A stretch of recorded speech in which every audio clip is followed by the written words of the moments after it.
Good morning mga ka-idol. Kumusta mga ka-idol? Good morning sa mga nag-duty diha. Duty na po ta. Wala anak naman dito live. Live po dito ang trabaho. Huwag po tayo kaunang kung dito ang trabaho. So, trabaho dito. Sa mutag daghan tag-utang. So, trabaho dito. So, katong pa kamabon sa inyong mga problema, ito ang tips ko sa inyo. Ayaw mo papikto ng mga problema. Ayaw mo padalaan ng mga problema. Kaya normal na sa tao. Tananta, hindi pa katao ng kalibutan. Ang problema, nanadyo na. Normal na gina sa tao na may problema. Hindi normal sa tao kung may problema. Tumantawahan na may problema, be. Bisag usapan ni mo kadato, isig tagiyan pa ka ng kalibutan na. Naadyo gyapon kay problema. Kung ka-advise ninyo, padayon lang gyapon ta.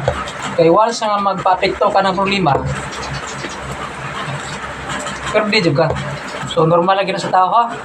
Kung namin problema siyang kinabuhi, ayaw magpapekto. Ano na resulta sa mga tamo kaila Ginoo?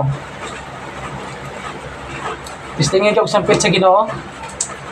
Kung na kay problema, matingalan na lang ka nga imong problema, may lisag kalipay. Kaya focus lang tayo sa goal.